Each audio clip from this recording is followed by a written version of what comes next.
At CES 2026, innovators from every corner of the globe show up to the most powerful tech event in the world.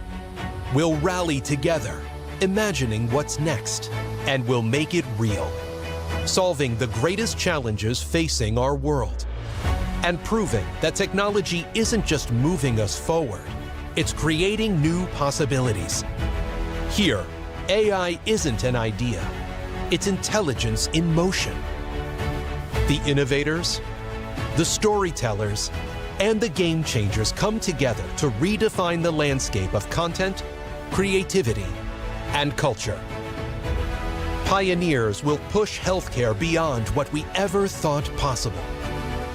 From connected roads to autonomous flight, from next-gen marine tech to innovations that feed the planet, this is what drives us forward. In the halls of CES, technology doesn't just compute, it collaborates. Quantum thinkers, cybersecurity leaders, fintech visionaries, and robotics engineers are rewriting the rules of enterprise itself. Because when the world's most determined minds come together, we don't just predict the future, we build it. This is where bold ideas meet a global force, where industries converge, partnerships ignite, and breakthroughs take center stage. Innovation isn't a solo act, it's a shared pursuit. CES 2026. Innovators show up. CEO of the Consumer Technology Association, Gary Shapiro.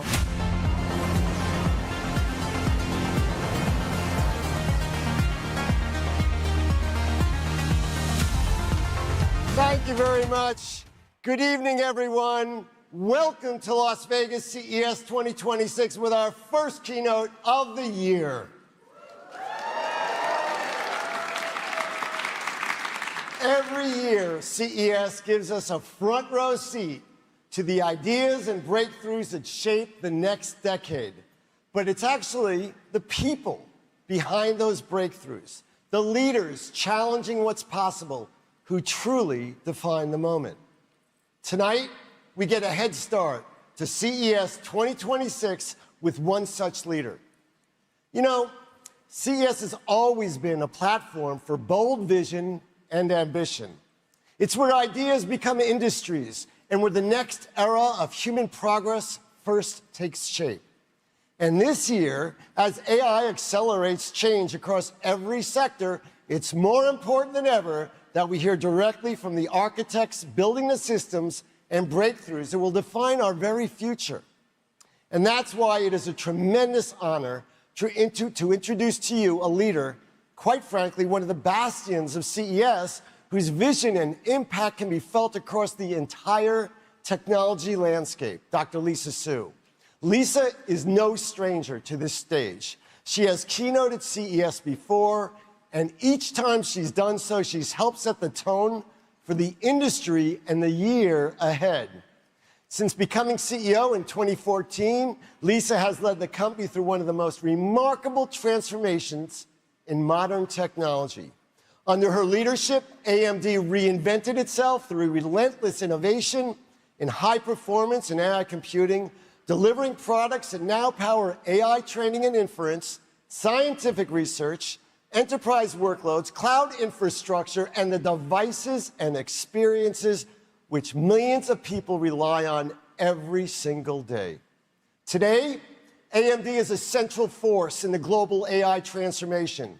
Its CPUs, GPUs, and adaptive computing solutions help unlock new capabilities across cloud, enterprise, edge, and PC. And while the industry has spent years discussing what AI could become, Lisa has been focused on building the computing foundation that makes AI real and accessible at scale. But what truly distinguishes Lisa is her leadership. She's analytical and deeply technical, yet always grounded in purpose. She brings a rare combination of scientific brilliance, strategic clarity, and human-centered thinking. She believes in partnering deeply to engineer solutions that matter, solutions that advance society, strengthen industries, and expand opportunity. That's the kind of leadership CES is designed to elevate. And that's the kind of leadership we all need as we navigate a world of accelerated innovation. Tonight, Lisa will share AMD's vision for how high-performance computing and advanced AI architectures will transform every part of our digital and physical world, from research, healthcare, and space exploration to education and productivity. She'll speak to the extraordinary pace of AI, the breakthroughs happening now, including the opportunities and responsibilities that come with building the future.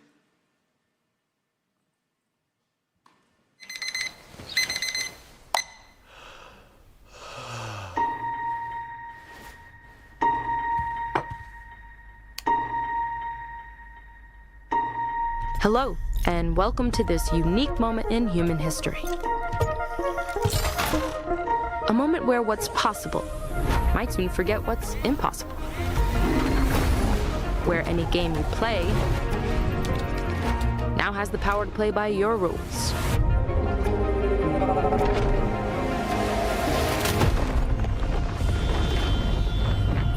Where AI not only helps model the possibilities of what a city can be, but make sure our kids never forget what our cities used to be.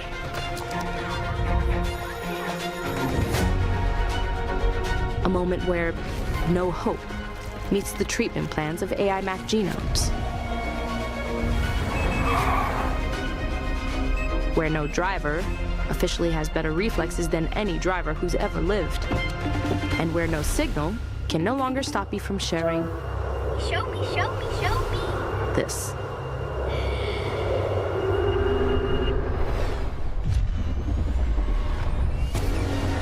A moment where AI is helping design a renewable energy source as powerful as the sun itself, and helping make travel time across the Atlantic just another puddle jumper.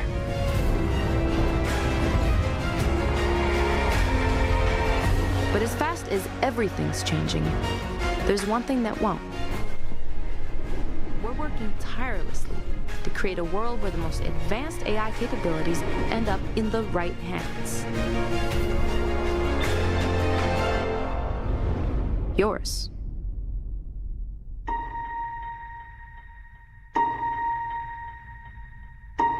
So just keep walking, even though.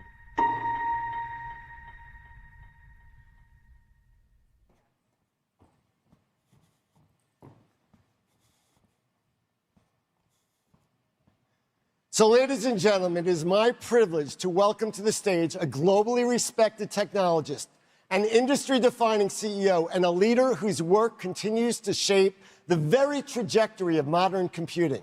Ladies and gentlemen, please join me in welcoming to the stage Chair and CEO of AMD, Dr. Lisa Su.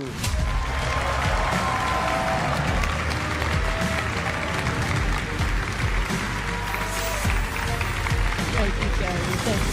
Thank you. Thank you. All right, what an audience. How are you guys doing tonight? That sounds wonderful. First of all, thank you, Gary, and welcome to everyone here in Las Vegas and joining us online. It's great to be here with all of you to kick off CES 2026. And I have to say, every year, I love coming to CES to see all the latest and greatest tech and catch up with so many friends and partners. But this year, I'm especially honored to be here with all of you to open CES. Now, we have a completely packed show for you tonight, and it will come as no surprise that tonight is all about AI. Although the rate and pace of AI innovation has been incredible over the last few years, my theme for tonight is you ain't seen nothing yet. We are just starting to realize the power of AI. And tonight, I'm going to show you a number of examples of where we're headed. And I'll be joined by some of the leading experts in the world, from industry giants to breakthrough startups. And together, we are working to bring AI everywhere and for everyone. So let's get started. At AMD, our mission is to push the boundaries of high performance and AI computing to help solve the world's most important challenges. Today, I'm incredibly proud to say that AMD technology touches the lives of billions of people every day. From the largest cloud data centers to the world's fastest supercomputers to 5G networks, transportation, and gaming, every one of these areas is being transformed by AI. AI is the most important technology of the last 50 years, and I can say it's absolutely our #1 priority at AMD.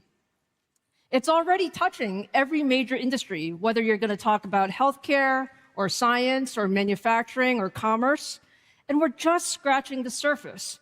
AI is going to be everywhere over the next few years. And most importantly, AI is for everyone. It makes us smarter. It makes us more capable. It enables each one of us to be a more productive version of ourselves. And at AMD, we're building the compute foundation to make that future real for every company and for every person. Now, since the launch of ChatGPT a few years ago, I'm sure we all remember the first time we tried it. We've gone from 1 million people using AI to now more than 1 billion active users. This is just an incredible ramp. It took the internet decades to reach that same milestone.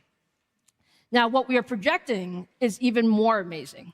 We see the adoption of AI growing to over 5 billion active users as AI truly becomes indispensable to every part of our lives, just like the cell phone and the internet of today. Now, the foundation of AI is compute. With all of that user growth, we have seen a huge surge in demand in the global compute infrastructure, growing from about 1 zettaflop in 2022 to more than 100 zettaflops in 2025. Now, that sounds big. That's actually 100 times in just a few years. But what you're going to hear tonight from everyone is we don't have nearly enough compute for everything that we can possibly do. We have incredible innovation happening. Models are becoming much more capable. They're thinking and reasoning. They're making better decisions. And that goes even further when we extend that to agents overall. So to enable AI everywhere, we need to increase the world's compute capacity another 100 times over the next few years to more than 10 yottaflops over the next 5 years. Now, let me take a survey. How many of you know what a yottaflop is? Raise your hand, please. A yottaflop is a 1 followed by 24 zeros. So 10 yottaflops is 10,000 times more compute than we had in 2022. There's just never, ever been anything like this in the history of computing. And that's really because there's never been a technology like AI. Now, to enable this, you need AI in every compute platform. So what we're going to talk about tonight is the whole gamut. We're going to talk about the cloud, where it runs continuously, delivering intelligence globally.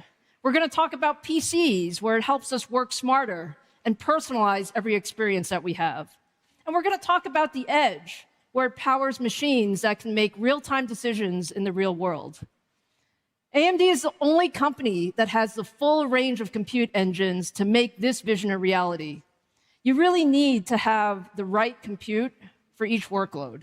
And that means GPUs, that means CPUs, that means NPUs, that means custom accelerators. We have them all. And each of them can be tuned for the application to give you the best performance as well as the most cost-effective solution. So tonight, we're going to go on a journey. So you're going to go with me through several chapters as we showcase the latest AI innovations across cloud, PCs, healthcare, and much more. So let's go ahead and start with the first chapter, which is the cloud.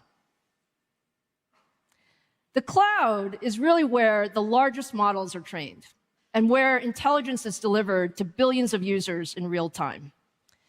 For developers, the cloud gives them instant access to massive compute, the latest tools, and the ability to deploy and scale as use cases take off.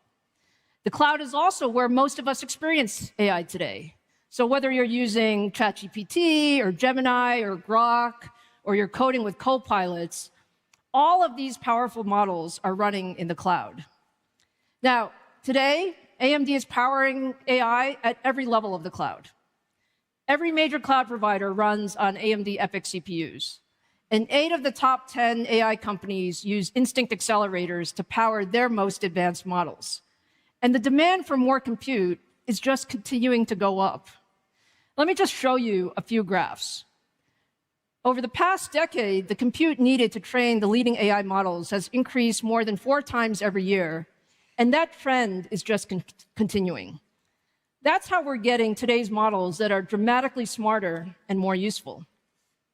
At the same time, as more people are using AI, we've seen an explosion over the last 2 years of inference, growing the number of tokens 100 times, really hitting an inflection point. You can just see how much that inference is really taking off.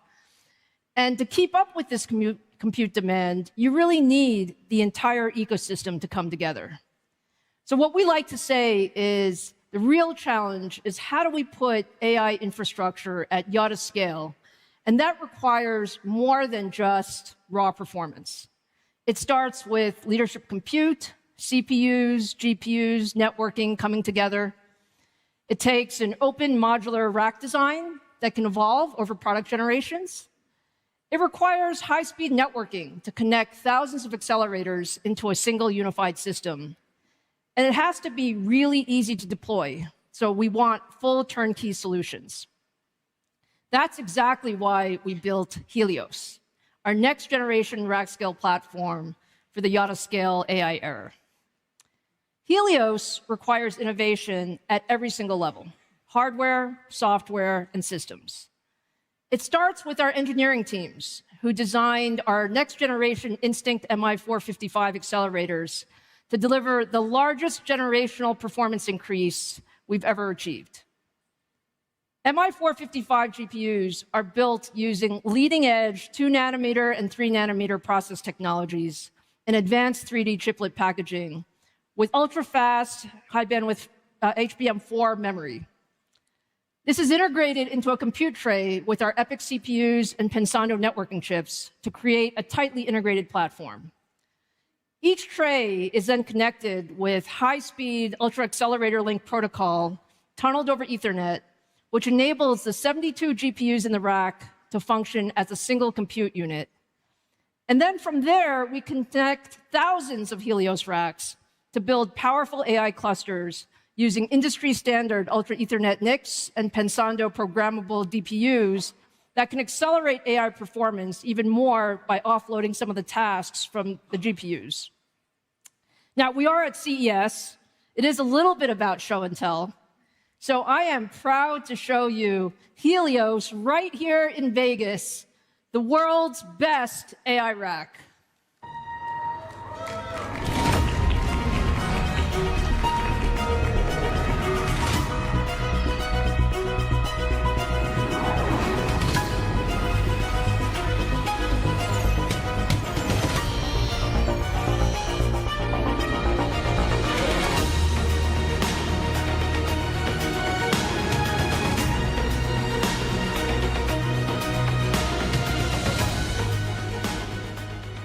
Is that beautiful or what?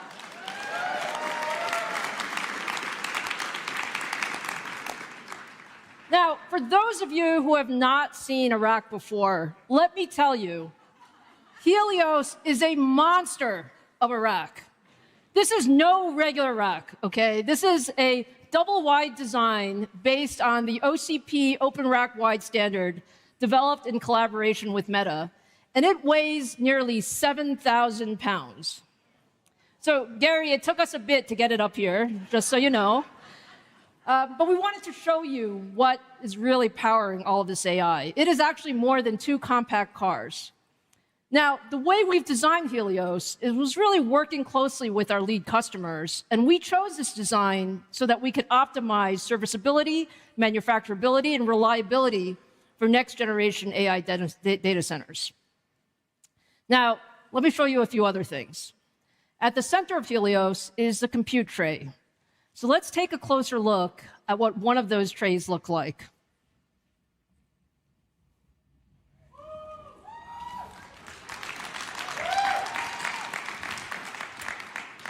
Now, I can tell you, I probably cannot lift this compute tray, so it had to come out. But let me just describe it a little bit. Each Helios compute tray includes 4 MI455 GPUs, and they're paired with the next-gen EPYC Venice CPU and Pensando networking chips. And all of this is liquid-cooled so that we can maximize performance. At the heart of Helios is our next-generation Instinct GPUs. And you guys have seen me hold up a lot of chips in my career, but today I can tell you I am genuinely excited to hold up this chip. So let me show you MI455X for the very first time.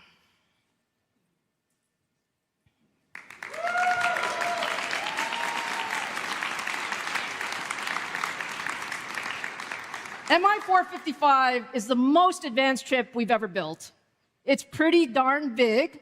It has 320 billion transistors, 70% more than MI355. It includes 12 2-nanometer and 3-nanometer compute and I/O chiplets, and 432 gigabytes of ultra-fast HBM4, all connected with our next-gen 3D chip stacking technology. So we put 4 of these into the compute trays up here.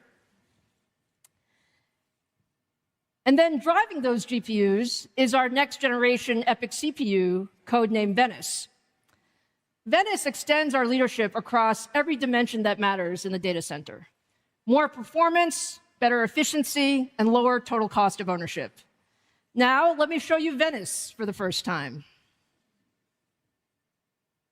I have to say, this is another beautiful chip.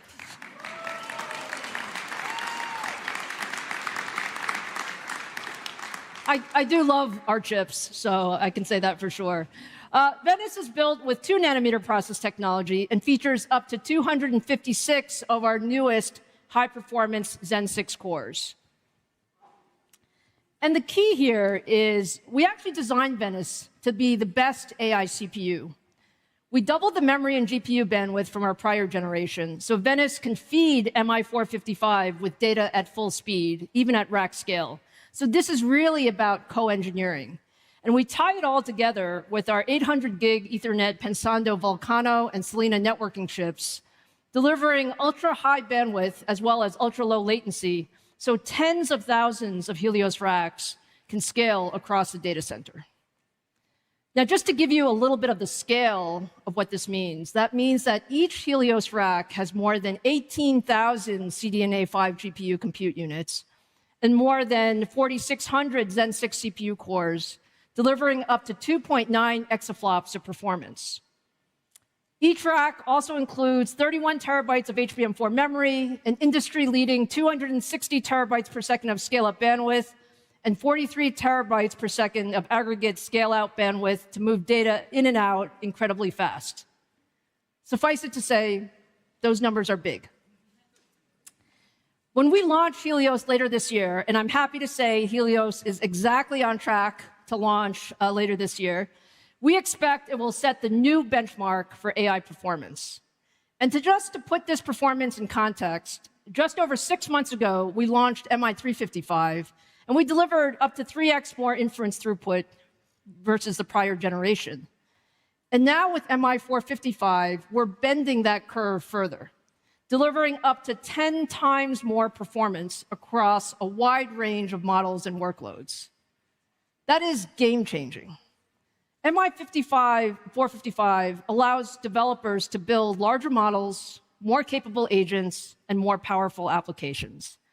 And no one is pushing faster and further in each one of these areas than OpenAI. To talk about where AI is headed and the work that we're doing together, I'm extremely happy to welcome the president and co-founder of OpenAI, Greg Brockman, to the stage.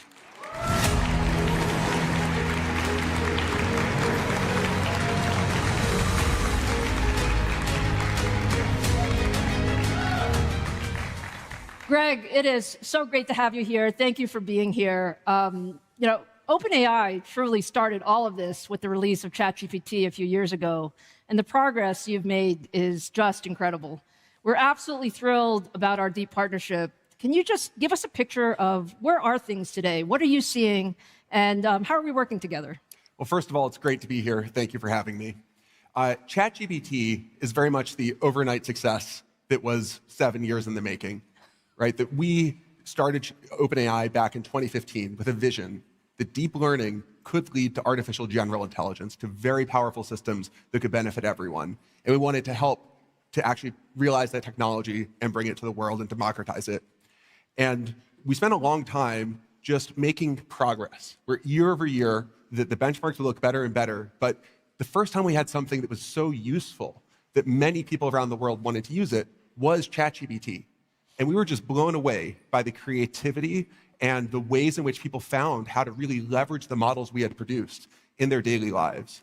And so just out of curiosity, how many people in the room are ChatGPT users? That's pretty much the whole room, Greg, I would just say. Thank you. I'm glad to hear it. But very importantly, how many of you have had an experience that was very key to your life or the life of a loved one, whether it's in healthcare, in helping manage a newborn, in any other walk of your life? And to me, that's the metric that we want to optimize. And that seeing that number go up and to the right has been something that has been really different over 2025, right? That we really moved from being just a text box that you ask a question, you get an answer, something very simple contained, to people really using it for very personal, very important things in their lives. And it's not just in personal lives, for healthcare and aspects like that. It's also in the enterprise, right? And really starting to bring models like Codex to be able to transform software engineering. And I think that this year we're really going to see enterprise agents really take off. We're seeing scientific discovery start to be really accelerated, whether it's developing novel math proofs. The first time we saw that was just a couple months ago, and the progress is continuing. And it's really across every single endeavor of human knowledge work, where there's human intelligence that can be leveraged, right? That you can amplify it. We now have an assistant, right? We now have a tool, we have an advisor that is able to amplify what people want to do. I completely agree with you, Greg. I think we have seen just an enormous acceleration of what we're using this tech for. Now, I would say, I think every single time I see you, you tell me you need more compute. It's true. It's true. It's almost like a broken record. Like you could just, just play the Greg wants more compute. Can you talk about just some of the things that you're seeing in the infrastructure, some of the bottlenecks, and where do you think we should be focusing as an industry? Well, the why do we need more compute is the most important question, right? Which is really when the models are not that capable, right? And where we were in 2015, 2016, 2017, so forth, is that you basically just wanted to train a model and evaluate it, right? And maybe there'd be a very narrow task it'd be useful for. But as we've made this exponential progress on the models, then there's actually exponential utility to them. People want to bring it into their lives in a very scalable way.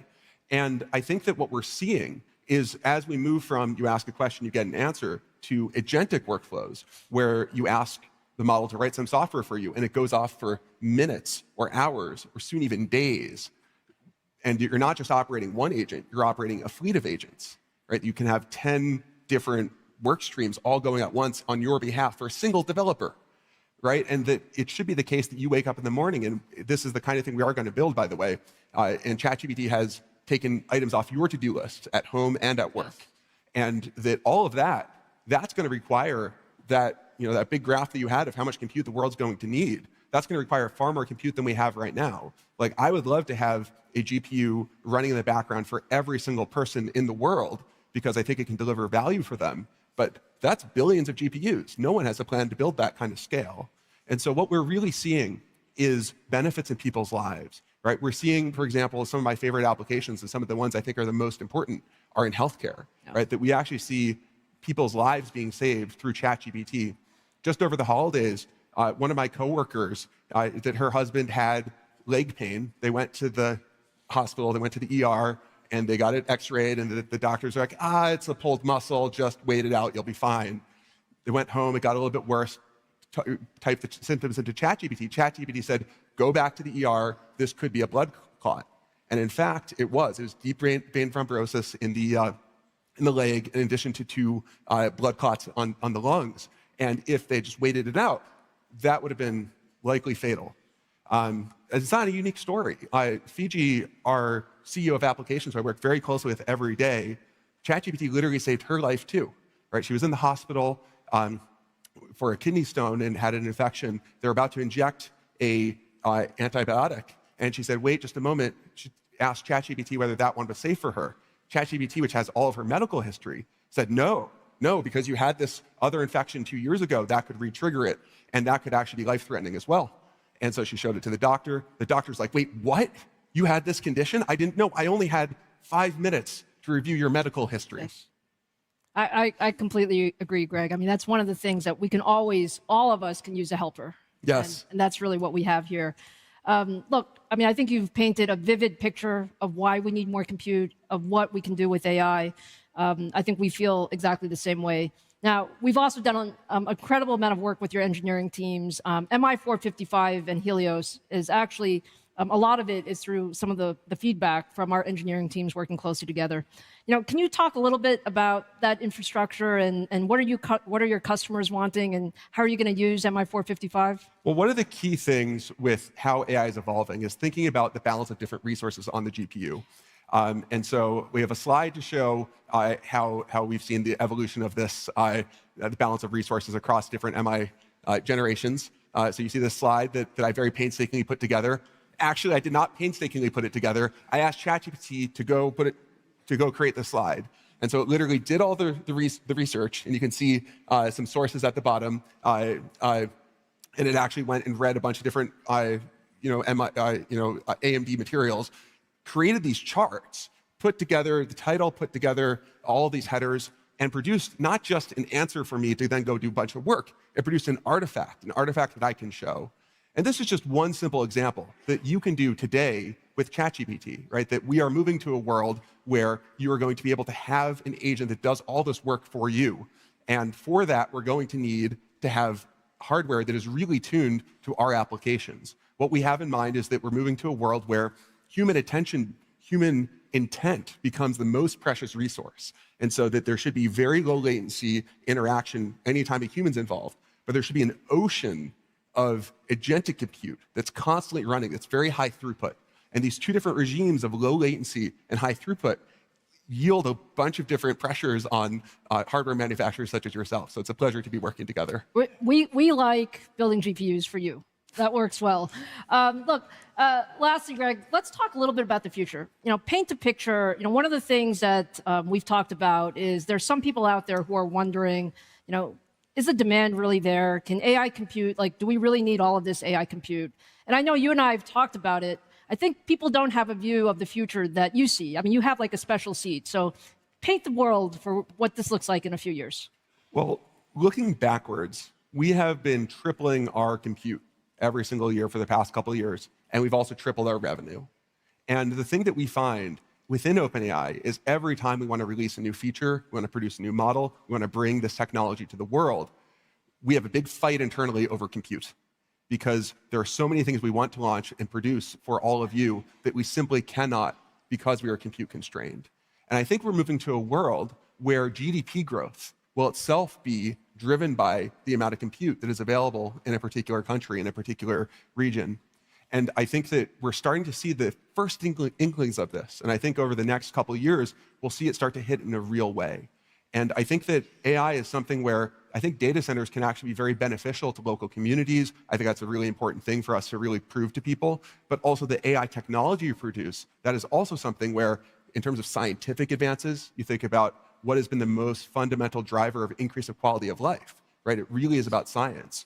And every time we've gone into specific domains, you just see how much limitation there is from how things are done because that's just, you know, there's a particular discipline that's built with a bunch of expertise, there are a small number of experts, and that it's hard for them to propagate that to future generations. For example, in biology, we hooked up GPT-5 to a wet lab setup and had humans described what the wet lab looked like. The model said, here are a couple of ideas to try. The humans would go try it, and it actually produced a 79x, almost 100x fold improvement in the efficiency of a particular protocol.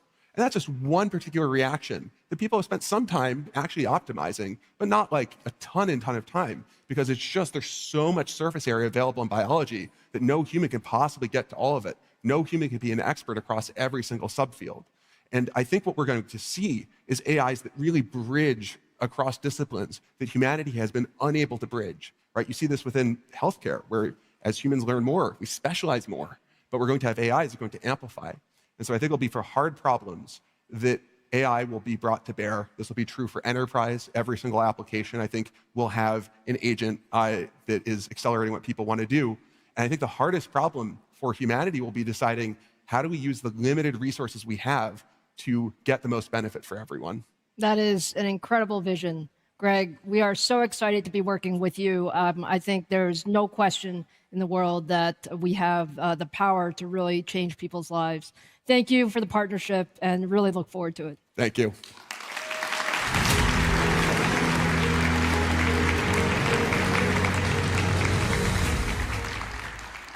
So, as you heard from Greg, compute is key, and MI455 is a game changer. But with the MI400 series, we've designed a full portfolio of solutions for cloud, enterprise, supercomputing, and sovereign AI. At the top is Helios, that's built for the bleeding-edge performance, hyperscale training, and distributed inference at rack scale.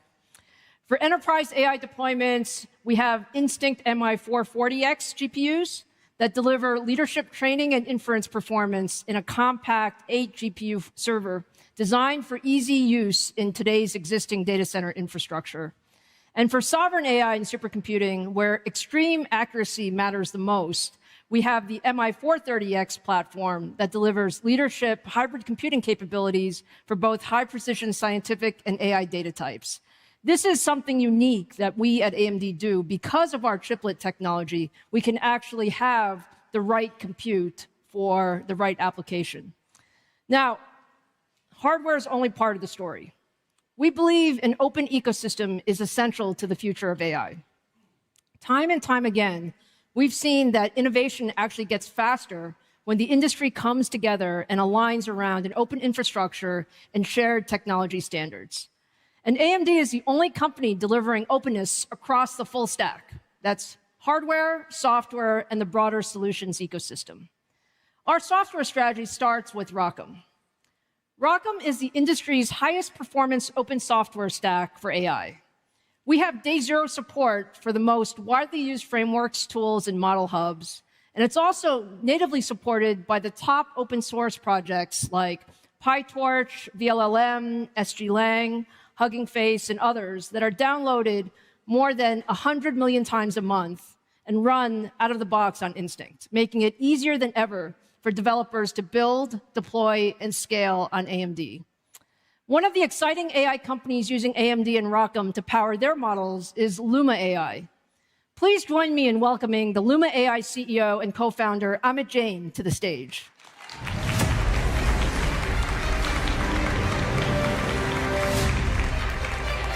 Hey, Lisa. Hello, Amit. How are you? It's great to have you here with us. You're doing some incredible work in video generation and multimodal models. Can you tell us a little bit about Luma and what you're doing? Absolutely. Lisa, thank you so much for having me here. Of course. Luma's mission is to build multimodal and general intelligence, so AI can understand our world and help us simulate and improve it. Most AI video and image models today, they're in early stages, and they're used to generate pixels. They're used to produce, pretty pictures. What is needed in the world are more intelligent models that combine audio, video, language, image all together. So at Luma, we are training these systems that simulate physics, causality, are able to go out, do research, call tools, and then finally render out the results in audio, video, image, text, whatever is appropriate for the information that you're trying to work with. In short, we are modeling and generating worlds. So as an example, let me show you some results from our latest model, Ray 3. By the way, Ray 3 is the world's first reasoning video model. So what it means is it actually is able to think first in pixels and latents and decide whether what it's about to generate is good. And it's also the world's first model that can generate in 4K and HDR. So please take a look.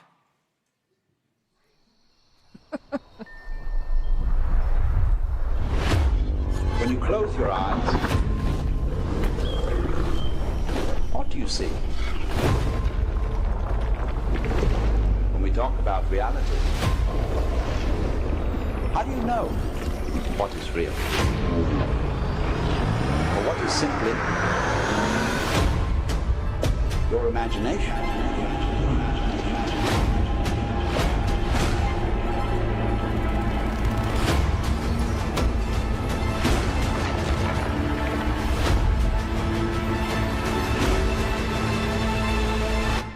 Now open your eyes.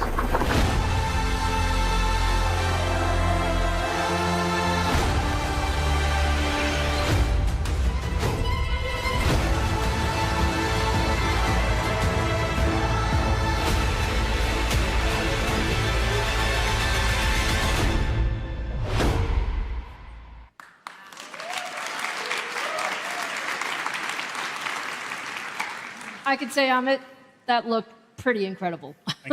So tell us, how are customers using Ray 3 today?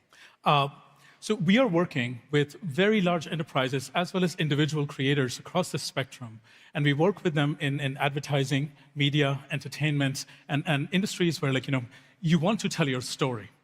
2025 was the year when they started to deploy our models and experiment with them. And towards the end of it, we are seeing large-scale deployments where people are using our models for as much as actually making a 90-minute feature-length movie.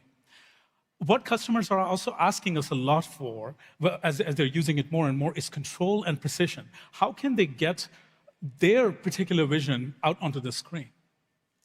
And what we have realized, and through our research, is that control comes from intelligence, not just better prompts. You can't keep, typing in again and again and actually do those things. So we have built a whole new model on top of Ray 3 called Ray 3 Modify that allows you to edit the world. So let me show you actually what that looks like. This won't have audio, and I'm going to tell you a little bit about what you're seeing. So what's playing on the screen is a demo of Ray 3's world editing capabilities.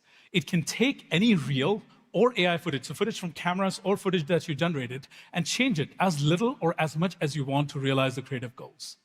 It's a powerful system that we have developed for our most ambitious customers who are most demanding, and they spread the gamut across entertainment, advertising, and this has allowed us to enable a new era of hybrid human-AI productions. The human becomes the prompt through motion, timing, and direction. You act it out, and then the model can produce it.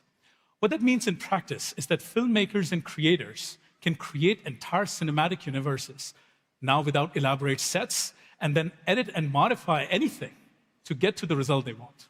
This has never been possible before. But in 2026, we are focused on actually going much further.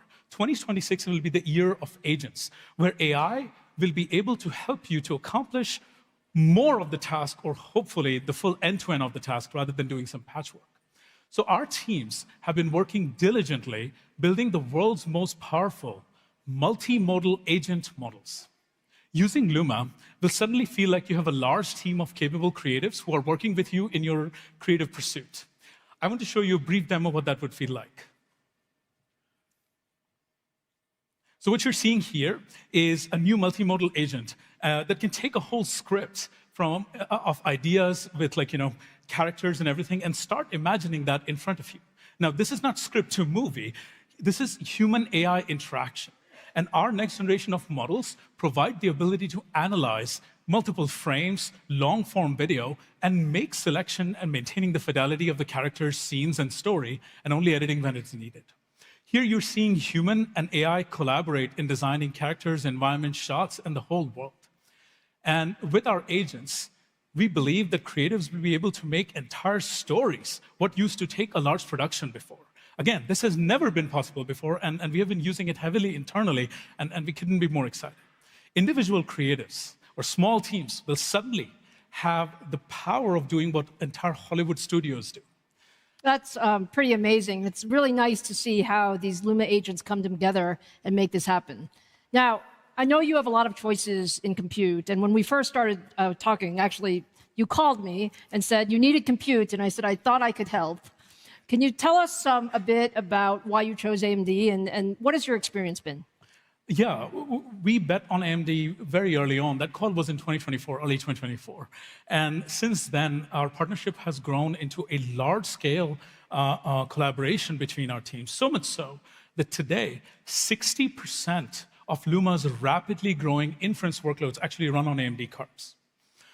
Today, we also, initially when we started out, we used to do a bunch of engineering. But today, we are at a point where most any operators, most any workloads that we can imagine run out of the box on AMD. And this is huge props to your software teams and the diligent work that is going into the ROCm ecosystem. We are building multimodal models, and actually, these workloads are very complex compared to text models. One example of that is these consumes hundreds of times, thousands of times more tokens. A video that you saw, a 10-second video, is about 100,000 tokens easily. Compare that to a response from an LLM. It's about 200 to 300 tokens. So when we are working with this much information, TCO and inference economy is absolutely critical to our business. Otherwise, there's no way to serve all the demand that is coming our way. Through our collaboration with the AMD team, we have been able to achieve some of the best TCOs, total cost of ownership, that we have ever seen in our stack. And we believe as we build these more complex models that are able to do autoregressive diffusion and that are able to do text and image and audio and video all at the same time, this collaboration will allow us to significantly differentiate on cost and efficiency, which, as you know, in AI is a big deal. So, through this collaboration, we have developed such degree of confidence that in 2026, we are expanding our partnership to a tune of about 10 times what we have done before. And these 455 cards, and I cannot be more excited for MI455X because this, the rack scale solution and the memory and the infrastructure that you're building is essential for us to be able to build these world simulation models. Well, we love hearing that, Amit. And look, our goal is to deliver you more powerful hardware. Your goal is to make it do amazing things. So just give us a little brief view of what do you see customers doing over the next few years that just isn't even possible today? Right. So as Greg was mentioning, early on in LLM land, right, in 2022, 2023, they were great for writing copies, small emails, things like that. We could have never imagined that we would actually put these models, into real-time systems, into healthcare and these kind of things. Through accuracy and architecture and scaling, LLMs have now gotten to that point.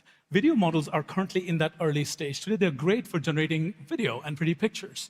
But soon, by scaling these models up, by improving the accuracy and data, we would end up at a place where these models will help us simulate real physical processes in the world, like CAD, architecture, fluid flows, help us design entire rocket engines, plan cities. And this is not outrageous. This is what we do today manually with big, giant teams in simulation environments. These models will allow us to do that and automate that to a great degree. And as they become more and more accurate, multimodal models is what we need for the backbone of general purpose robotics. Your home robot, will run hundreds of simulations in its head, in image and video, and then try out, okay, how do I do this? How do I solve this? So that it's able to do a lot more than current generation of LLM and VLM robots are able to do. This is how the human brain works. Humans are natively multimodal. Our AI systems will be as well. That sounds wonderful, Amit. Look, thank you so much for being here today. Thank you for the partnership, and we really look forward to all that you're going to do next. Thank you so much. Thank you.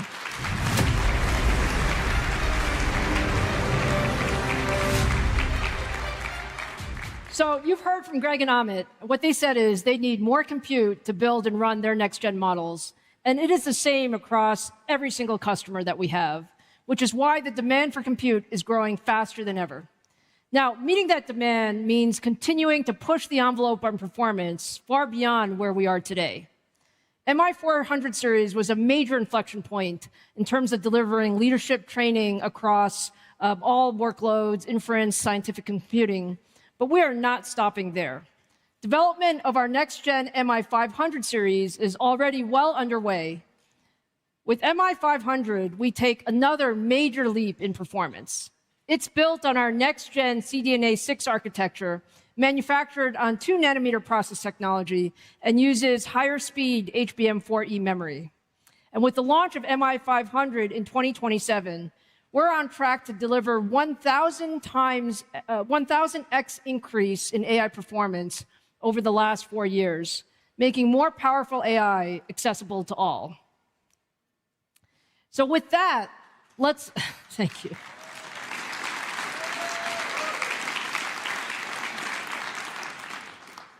So with that, now let's shift from the cloud to the devices that make AI more personal, PCs.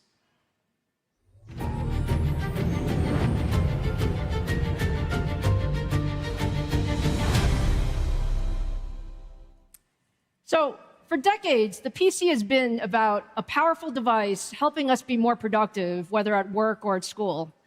But with AI, the PC has become not just a tool, but it's a powerful, essential part of our lives as an active partner. It learns how you work, and it adapts to your habits, and it can help you do things faster than you've ever expected, even when you're offline. AI PCs are starting to deliver real value across a wide range of everyday tasks, from content creation and productivity to intelligent personal assistants. Let's just take a look at a few of the AI PC applications today. Starting with content creation. These videos were created from simple text prompts on a Ryzen AI Max PC, so not in the cloud, but in a local environment. Anyone can generate professional quality photos and videos in minutes with no design expertise. Microsoft has been a key enabler of AI PCs, helping bring next-generation capabilities directly into our productivity tools. For example, managing your meetings, summarizing emails, quickly finding files that you need, using real-time translation on video conferences. And with Microsoft Copilot, advanced AI capabilities are being built directly into the Windows experience to complete tasks faster. You just describe what you need, and the PC takes it from there. Now, at AMD, we saw the AI PC wave early, and we invested. That's why we've led every inflection point. We were the first to integrate a dedicated on-chip AI engine in 2023, and the first to deliver Copilot Plus x86 PCs in 2024. And with Ryzen AI Max, we created the first single-chip x86 platform that could run a 200 billion parameter model locally. And now we're extending that leadership again with our next-gen Ryzen AI notebook and desktop processors. So today, I'm proud to announce the new Ryzen AI 400 series, the industry's broadest and most advanced family of AI PC processors. Ryzen AI 400 combines up to 12 high-performance Zen 5 CPU cores, 16 RDNA 3.5 GPU cores, our latest XDNA 2 NPU delivering up to 60 TOPS of AI compute, and support for faster memory speeds. These flagship Ryzen AI mobile processors deliver significantly faster content creation and multitasking performance compared to the competition. Now, there's a lot of excitement for the Ryzen AI 400 series, and if you're walking around CES this week, you're going to see many notebooks launching this week. The first Ryzen AI 400 series PCs begin shipping later this month, with more than 120 ultra-thin gaming and commercial PCs launching throughout the year from every major OEM across every AI PC form factor.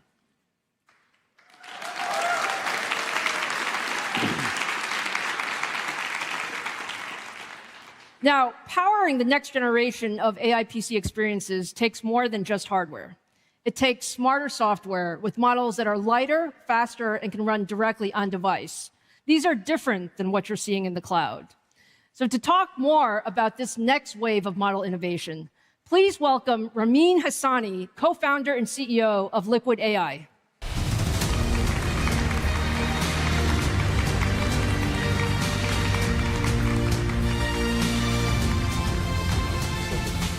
Ramin, it's great to have you here. I'm very excited about the work that you guys are doing at Liquid. You were really taking a different approach to models. Can you talk a little bit to the audience about what Liquid is doing and why it's different from others? Absolutely, Lisa. It is great to be here. We are a foundation model company spun out of MIT 2.5 years ago. We're building efficient generative AI models that can run fast on any processor inside and outside of data centers. We designed from scratch multimodal models with a hardware-in-the-loop approach that allows us to optimize neural architectures for a given hardware. We're not building transformer models. We're building liquid foundation models. Powerful, fast, and processor-optimized generative models. The goal is to substantially reduce the computational cost of intelligence from first principles without sacrificing quality. That means liquid models deliver frontier model quality right on a device. Device could be a phone, could be a laptop, could be a robot, could be a coffee machine, and could be an airplane. Basically, anywhere compute exists with 3 value propositions: privacy, speed, and continuity. It can work seamlessly across online and offline workloads. Ramin, our teams have been working really closely on bringing more capable models to AI PCs. Can you share a bit about that work? Absolutely. Today, I've got 2 new product announcements. 1, we are excited to announce Liquid Foundation Models 2.5, the most advanced tiny class of models on the market. At only 1.2 billion parameters, the model performs best on instruction following capabilities between its class and models that are larger in its class. LFM 2.5 instances are the building blocks of reliable AI agents on any device.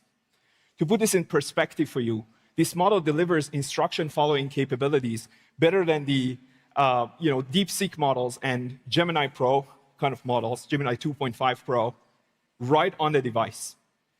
We are releasing 5 model instances: a chat model, an instruct model, a Japanese enhanced language model, a vision language model, and a lightweight audio model, audio language model, basically. These are highly optimized for AMD Ryzen AI CPUs, GPUs, and NPUs. And today, they're available for download on Hugging Face and on our own platform, Leap. There you can enjoy them. That's pretty cool.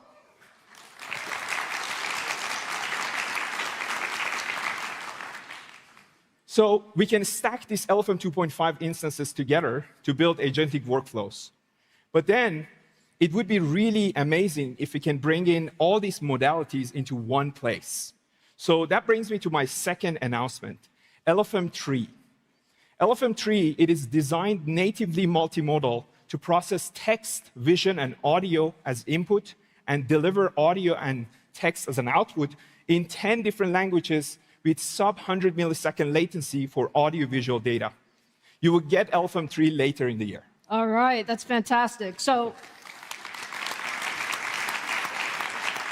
now, Ramin, help our audience understand, why should they be so excited about LFM 3? What can we do with these models on an AI PC? Absolutely. So most assistants, AI assistants, co-pilots today are reactive agents. You open an app, then you ask a question, it responds. But when the AI is running fast on the device and is always on, it can be working, on the tasks proactively for you. The task can be done in the background. So let me show you a quick demo, a reference design to inspire what is possible to build on PCs with LFM instances. Let's jump in. Imagine you're a sales leader working on your AMD Ryzen laptop with LFM 3 backbone proactive agents activated. You're in full focus mode, working on a spreadsheet. Notifications start piling up. You get a calendar notification for a sales meeting, but want to continue your work in deep focus. A liquid proactive agent notices the meeting and offers to join on your behalf. You allow the agent to join, and while you focus on your data analysis task, in the background, the meeting is in progress with your agent representing you. Are you sure we can trust this agent? I think. I'm a little worried there, Ramin. This system can actually transcribe more than transcribing your systems, and really understanding what is going on. And the system can also be hooked up to your email platform. It can analyze your emails, as your emails are actually coming out, it can perform a deep research functionality. So with the deep research functionality, You can analyze every email and draft a response for you. Again, everything under your own control. You're not going to go, this is not going to go rogue. Everything is offline, locally on the device. So this system can deliver, a summary and can do the jobs better than what you have expected, what you have seen from reactive agents. I think this year is going to be the year of, proactive agents. And I'm very excited to announce that we're collaborating with Zoom to bring these features to the Zoom platform, actually. That's fantastic.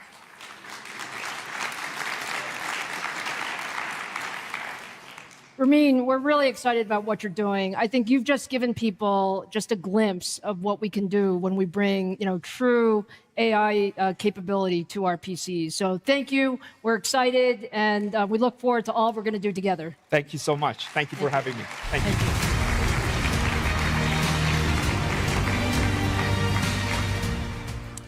So now you've seen a little bit about what's possible with local AI, but the latest PCs aren't just running AI apps, they're actually building them. That's why we created Ryzen AI Max, the ultimate PC processor for creators, gamers, and AI developers. It's the most powerful AI PC platform in the world, with 16 high-performance Zen 5 CPU cores and 40 RDNA 3.5 GPU compute units, and an XDNA 2 NPU delivering up to 50 TOPS of AI performance, all connected by a unified memory architecture that supports up to 128 gigabytes of shared memory between the CPU and GPU. In premium laptops, Ryzen AI Max is significantly faster in both AI and content creation applications compared to the latest MacBook Pro. In small form factor workstations, Ryzen AI Max delivers comparable performance at much lower price than NVIDIA's DGX Spark, generating up to 1.7 times more tokens per second per dollar when running the latest GPT OSS models. And because Ryzen AI Max supports both Windows and Linux natively, developers maintain full access to their preferred software environment, tools, and workflows. Now, there are more than 30 Ryzen AI Max systems in market today, with new laptops, all-in-ones, and compact workstations launching at CES and rolling out throughout the year. But our mission is to advance AI everywhere for everyone. The truth is, there are AI developers, many of you in this room, who want access to platforms that enable you to develop on the fly. So we took this one step further. Today, I'm excited to announce the AMD Ryzen AI Halo, a new reference platform for local AI deployment.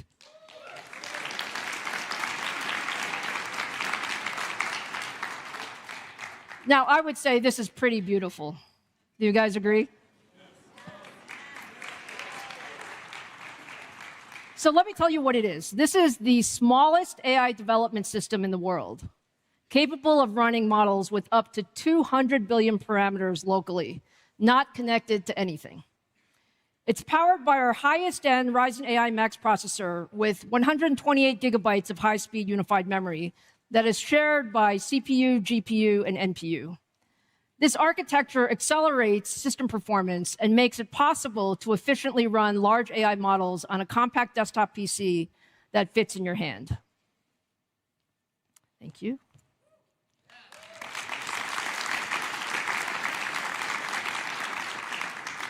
Halo supports multiple operating systems natively, ships with our latest ROCm software stack, comes preloaded with the leading open source developer tools, and runs hundreds of models out of the box.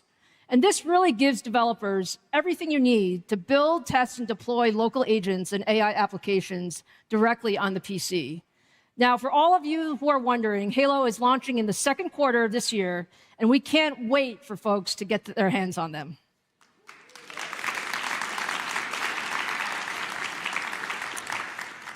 So now let's turn to the world of gaming and content creation. A few gamers out there. I think there are a lot of gamers out there. Look, every day, gamers and creators rely on AMD across Ryzen and Radeon PCs, Threadripper workstations, and consoles from Sony and Microsoft to deliver tens of billions of frames. And while the visual quality of those frames has advanced dramatically over the years, the way we build those worlds really hasn't. It still takes teams months or even years to bring a 3D experience to life. Now, AI is really starting to change that. To show what's next in 3D world creation, I'm honored to introduce one of the most influential figures in AI. Known as the godmother of AI, her work has transformed how machines see and understand the world. Please welcome the co-founder and CEO of World Labs, Dr. Fei Li.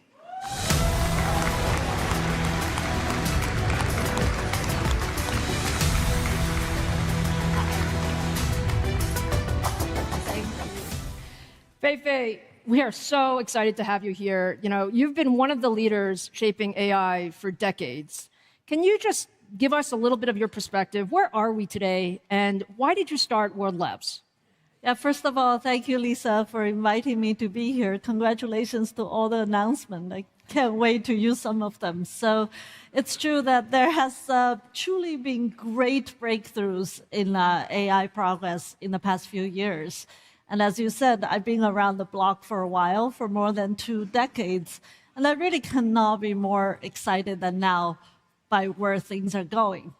So in the past few years, language-based intelligence in AI technology really has taken the world by storm. We're seeing the proliferation of all kinds of capabilities and applications. But the truth is, there's a lot more than just language intelligence. Even for us humans, there's more than passively looking at life in the world. We are incredible spatial intelligent animals, and we have profound capabilities that use our own spatial intelligence that connects perception with action. Think about all of you being here, how you brave through airports this morning. I'm one of them, or woke up in your hotel room and get to the nice coffee shop, or find your way in this maze in Vegas to be here. All this requires spatial intelligence. So what excites me is that there's now a new wave of Gen AI technology for both embodied AI and generative AI that we can finally give machines something closer to the human level spatial intelligence. It's the ability to not only perceive, but create 3D or even 4D worlds, reason about objects and people, and imagine entirely new environments that still obey the laws of physics and dynamics in worlds, virtual or real. So that's why I started World Labs. I really want to bring spatial intelligence to life and deliver value to people. I remember the first time I talked to you about your concept for World Labs and your passion about what this could bring. Tell us a little bit about what your models do so the audience gets a feel for what does this really mean? Yeah, well, I heard that there are gamers out there, so this is very exciting. So traditionally, building 3D scenes requires laser scanners or calibrated cameras or hand-built models using pretty sophisticated and complicated software. But at World Labs, we're creating a new generation of models that can use the recent Gen AI technology to learn the structure, not only just flat pixel structure, I'm talking about 3D, 4D structure of the world directly from data, a lot of data. So give the model a few images, and even one image, the model itself can fill in the missing details, predicts what's behind objects, and generate rich, consistent, permanent, navigable 3D worlds. So what you're seeing here on screen is a Hobbit world that's created by our World Labs model called Marble. We just give it a handful of images, and it created these 3D scenes that are persistent, and you can navigate. You can even see a top view. And our system transformed a few visual inputs into a fully navigable, expansive 3D world. And it shows how these models not just reconstruct the environment, they really imagine cohesive worlds, wondrous worlds. And once these worlds exist, they flow together and allowing effortless transition from one environment to the next and scaling into something much larger. And this is much closer to how humans piece together a place from a few glances. Well, it looks pretty amazing that you can do that with such little input. Now, can you just show us a little bit about how the technology works? Yes, definitely. Let's just ground it in real world a bit more from the Hobbit world. Let's do something that you're very familiar with. So over the break, our team went to AMD's Silicon Valley office. I hope they got your permission. And they did not, but that's okay. Okay, well, now here we are. We just use some regular phone cameras. There's no special equipment, just phones to capture a few images. And then we put them into World Lab's 3D generative model called Marble. And then our model that can use AMD's MI325X chip and the ROCm software stack can create a 3D version of that environment, and including windows, doors, furniture, size, and sense of depth and scale. And keep in mind, you're not looking at photos, you're not looking at videos, you're looking at truly 3D consistent worlds. And then our team started to have a little more fun and decided to You decided to remodel? Exactly, Yes, yeah. for free for you. For different design styles, right? I don't know which one you guys like the most. I personally really like the Egyptian one, but maybe that's because I'm going there in a few months. And while this transformation is keeping the geometric consistency and the 3D inputs. So you can imagine this can be such powerful tools for many use cases, whether you're doing robotic simulation or game development or design. What would traditionally take months to do in a typical workload, we really could do it in minutes now. And we can even navigate into an entirely different world, like actually the Venetian Hotel. And we just did that yesterday by taking a picture and then put it in the model and then had a little fun. And then it turned this whole place into a 3D imaginative space.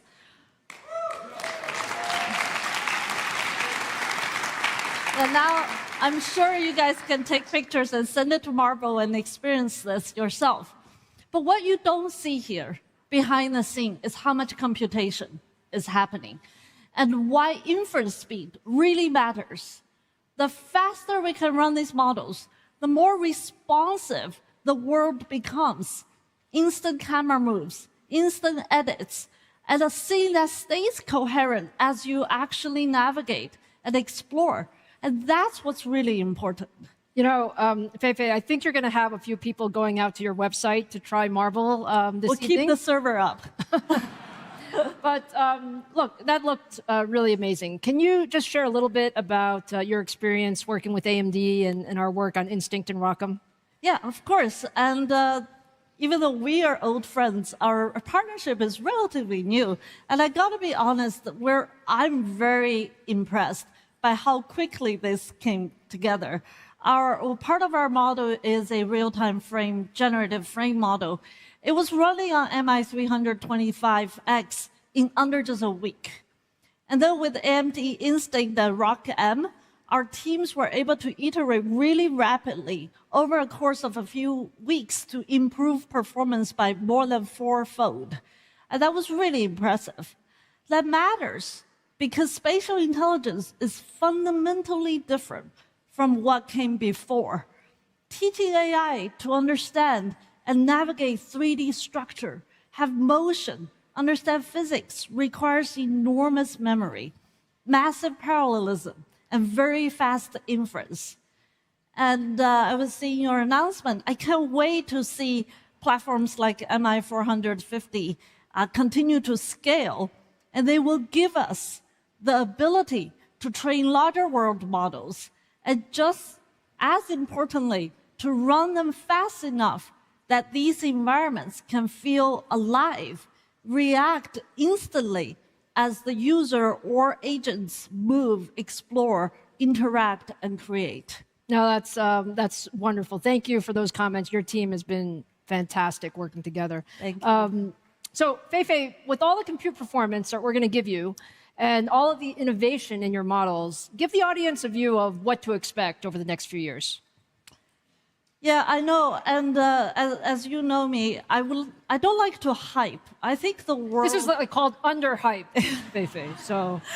No, I think we should just share what it is. It is going to be a changing world. A lot of workflows, a lot of things that were difficult to do will actually go through a revolution because of the incredible technology.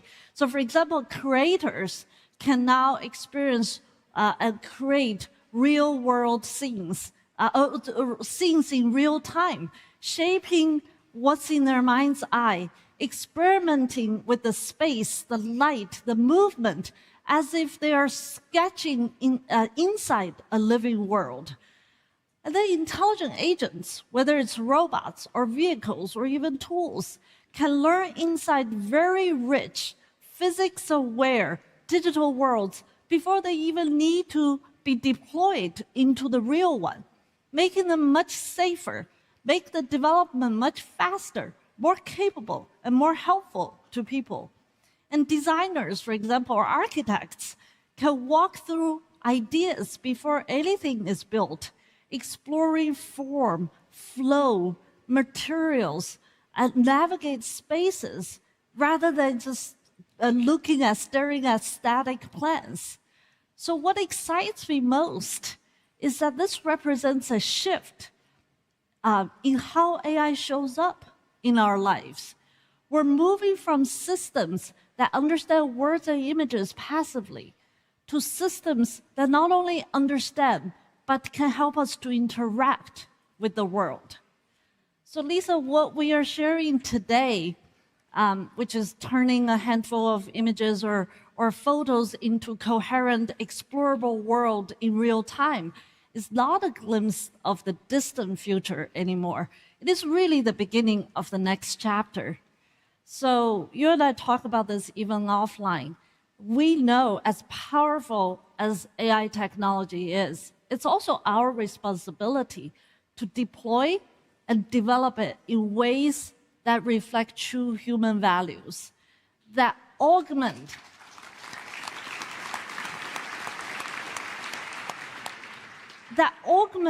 human creativity, productivity, and our care for each other, while keeping people firmly at the center of this story, however powerful technologies are.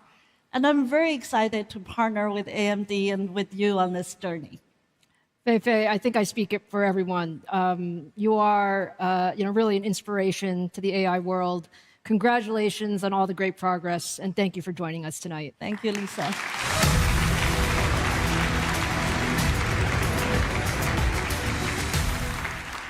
Okay, next shift. Now let's turn to the world of healthcare.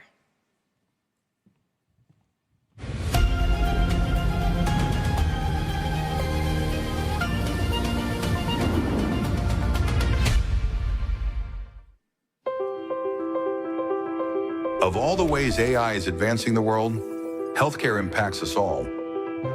And AMD technology is enabling the incredible to become possible.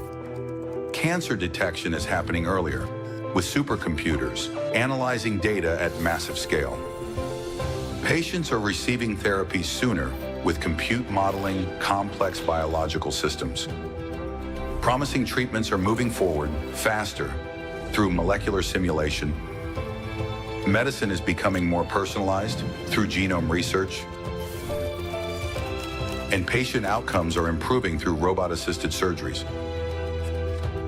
Our partners are using AI to accelerate science and better human health. Advanced by AMD.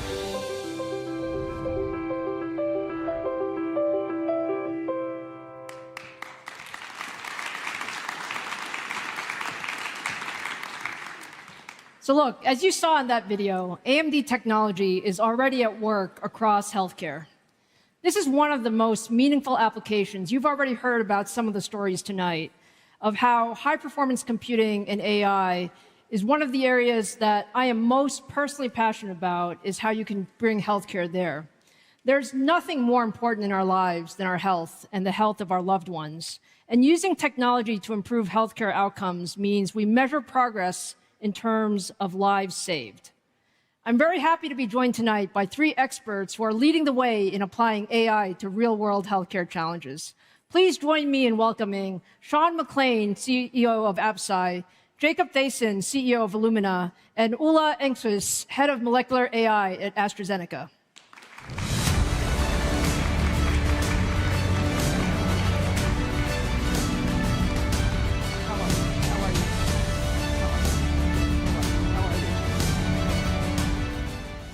All right, guys, thank you so much for being here. You can see there's a lot of excitement about healthcare. Thank you for the tremendous partnership.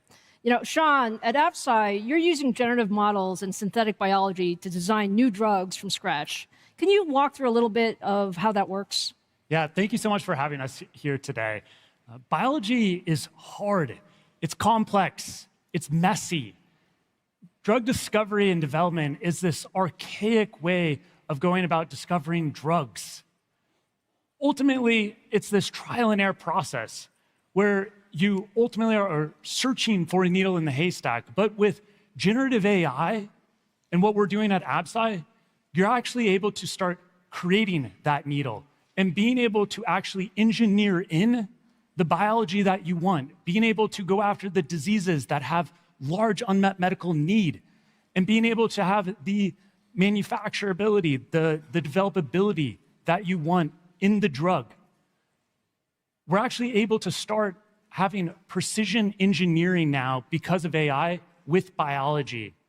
Just like Apple is engineering an iPhone, or you all are engineering the 455s, we're able to start engineering biology. And what is that actually doing? It's allowing us to start tackling some of the hardest, most challenging diseases that still exist, that have high unmet medical need, where standard of care is poor. And at Absci, this is exactly what we want to tackle. We want to tackle these hard, challenging diseases. 2 of them that we're focused on at Absci is androgenic alopecia, so think common baldness. We actually have the opportunity in the not too distant future to have AI cure baldness. Wouldn't that be incredible?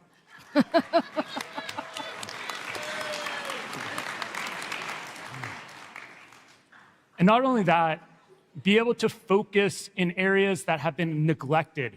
Women's health. For far too long, women's health has been pushed aside. And we have a drug that we are developing for endometriosis that affects 1 in 10 women, with the opportunity to potentially deliver a disease-modifying therapy for these women.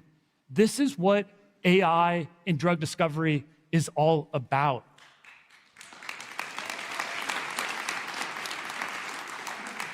And this wouldn't be possible without the compute partnership that we've had with AMD.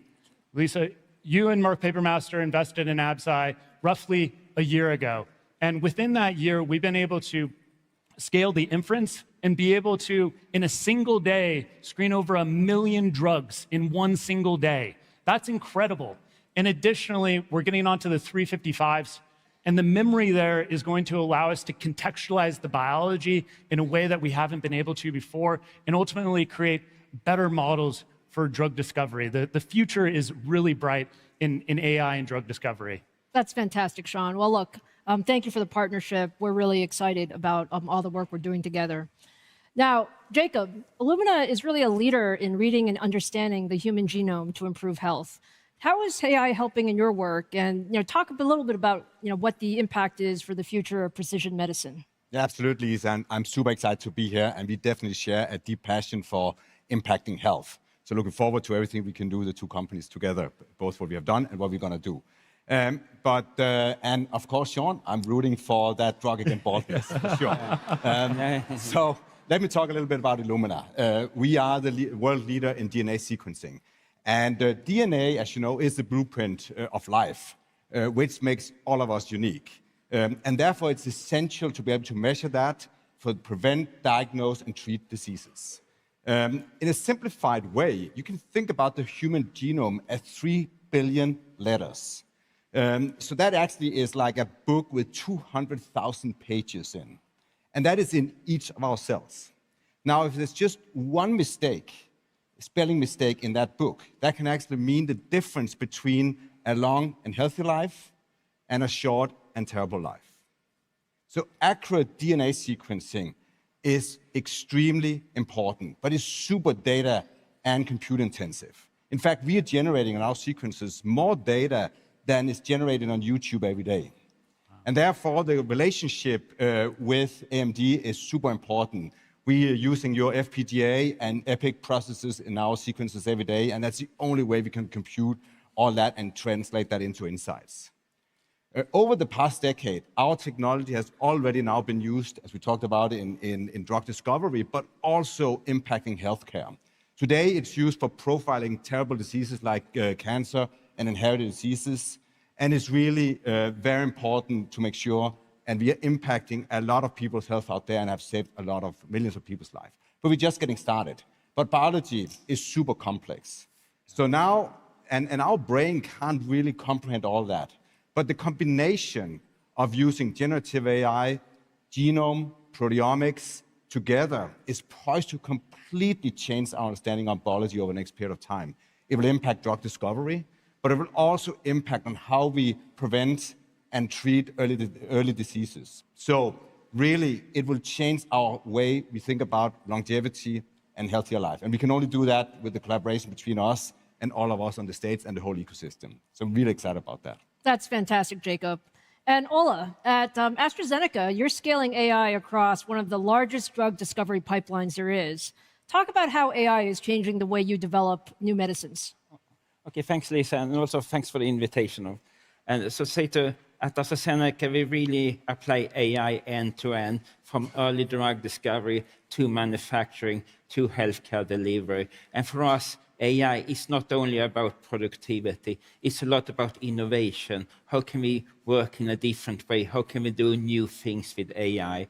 And one area that I'm personally very passionate about is how can we deliver candidate drugs quicker with the help of generative AI. So how we're working there is that we train our generative AI model on all our experimental data that we have generated over several decades.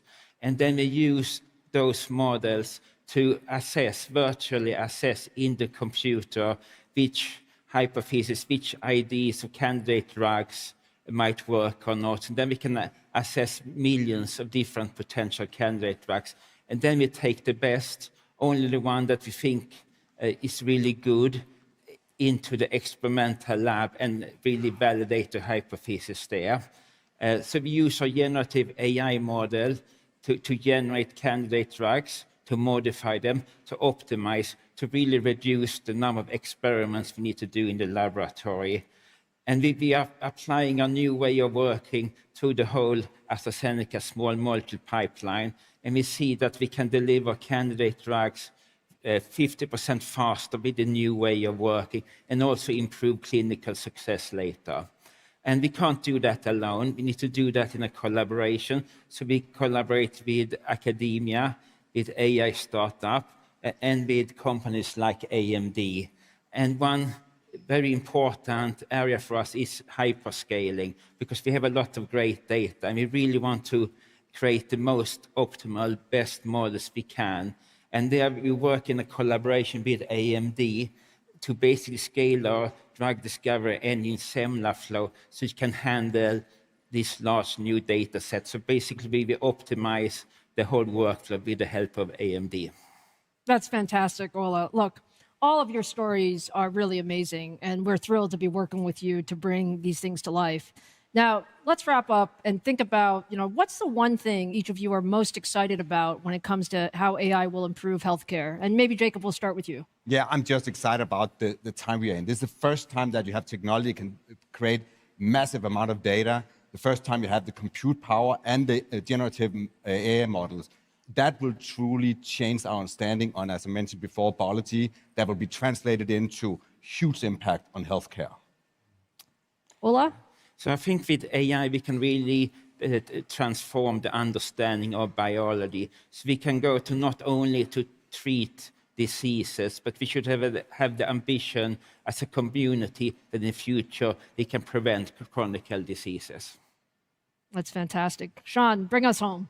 Absolutely. So to riff a little bit on what Ola said, I want to live in a world where we can interact with people before they get sick, where we can provide drugs and treatments to allow them to continue to live their healthy life, where they're metabolically healthy, they have a full head of hair, and they have that vitality that we all look for. Being able to go from sick care to preventative care to ultimately regenerative biology and medicine, where aging no longer is linear. That's the world that I want to live in, that AI is going to help us create. It's an exciting time.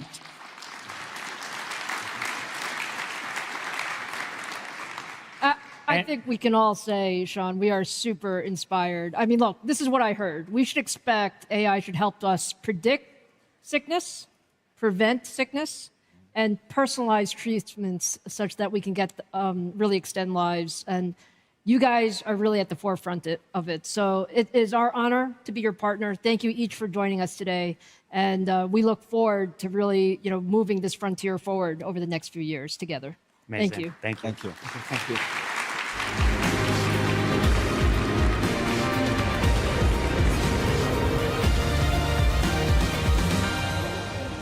All right.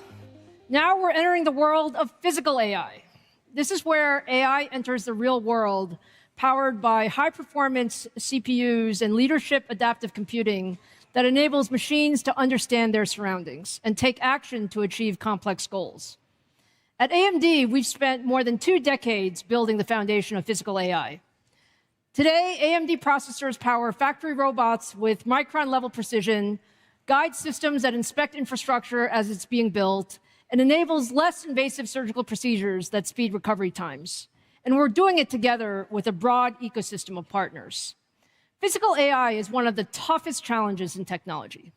It requires building machines that seamlessly integrate multiple types of processing to understand their environment, make real-time decisions, and take precise action without any human input. And all of this is happening with no margin for error. Delivering that kind of intelligence takes a full-stack approach. High-performance CPUs for motion control and coordination, dedicated accelerators to process real-time vision and environmental data, and with an open software ecosystem, developers can move fast and seamlessly across platforms and applications. Now, seeing is believing, so to show how some of this work is unlocking the next generation of robotics, please welcome CEO and co-founder of Generative Bionics, Daniela Pucci, to the stage.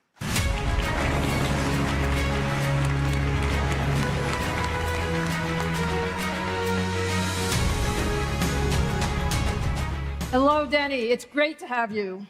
Your team is doing some amazing work. Can you just give us some background about what you're doing?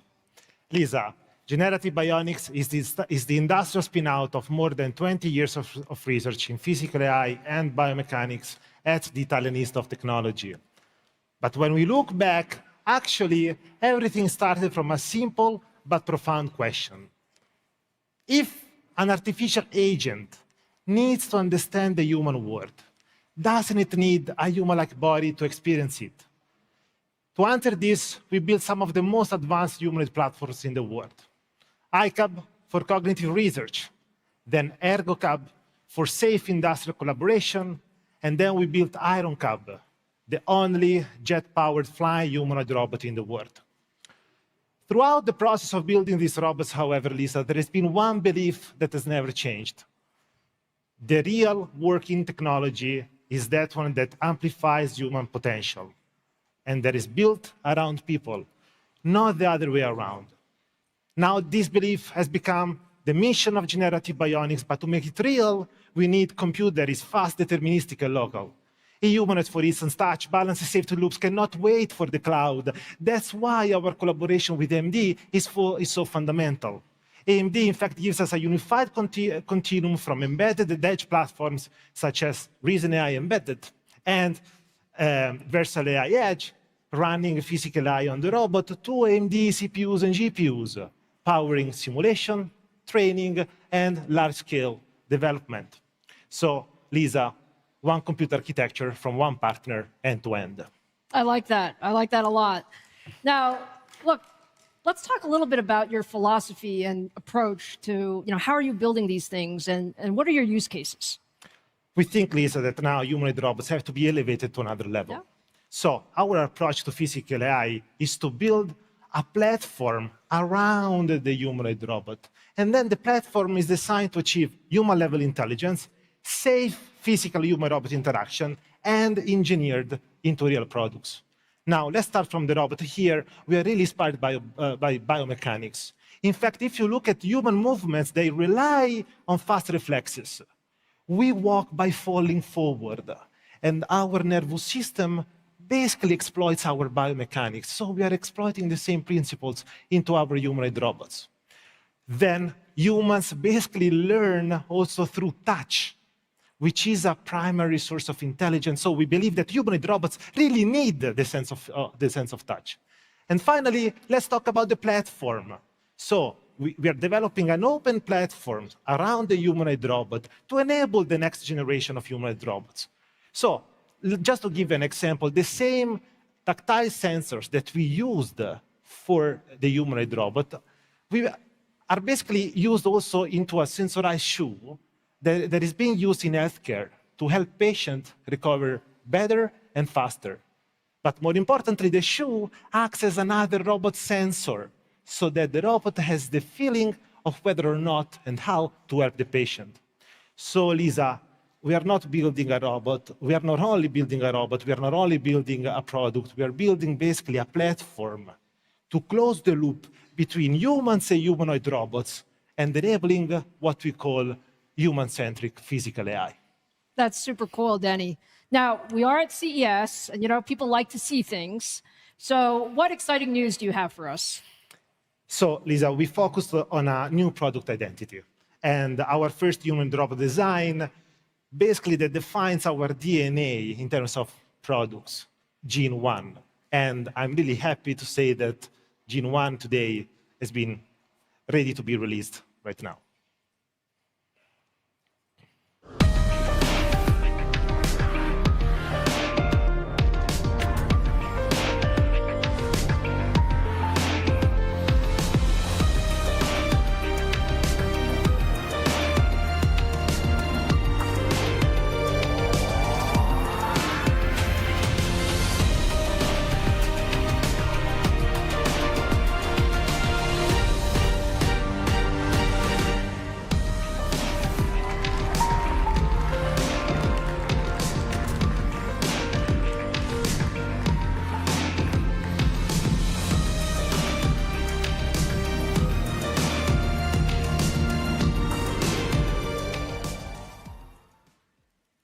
Is this gorgeous or what? Danny, tell us about Gene 1. So our vision is a future where humans remain at the center, supported by technology. That's why we focus on building humanoid robots that people can trust and accept. For us, acceptability means beauty, grace, and safety. Gene 1 is Italian by design. Is it really Italian? Yeah. But basically, what really sets Gene 1 apart is touch. A distributed tactile skin across the robot body allows Gene 1 to feel pressure, contact, and intention, making touch a primary source of intelligence. Just to give you examples why this is so important, in factories, touch makes possible basically to allow human-robot collaboration. And in healthcare, that is going to be pivotal. Basically, a patient can hold the robot and he can feel how to help the patient in the best way. So this enables safer decisions and more natural interaction in the real world, powered by AMD compute platforms. Our first commercial humanoid will be manufactured in the second half of 2026, and we are already working with industrial partners, including a leading steel manufacturer, to deploy these robots in safety-critical environments. Lisa, this is not science fiction, and we're making it happen thanks to you. Thank you so much, Danny. This is truly exciting. We are super excited about what Gene 1 can do. Thank you for being here. Thank you.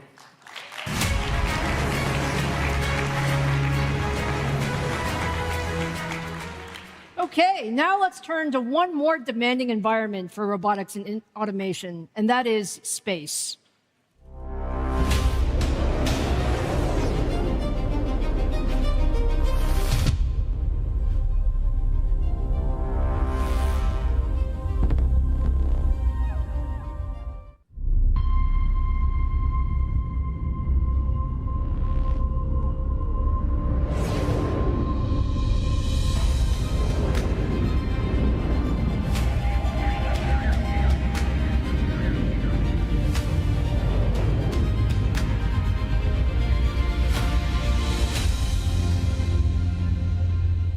AMD technology is powering critical space missions today, from delivering satellite internet connectivity to remote communities, to enabling autonomous exploration of Mars, the moons of Jupiter, and beyond.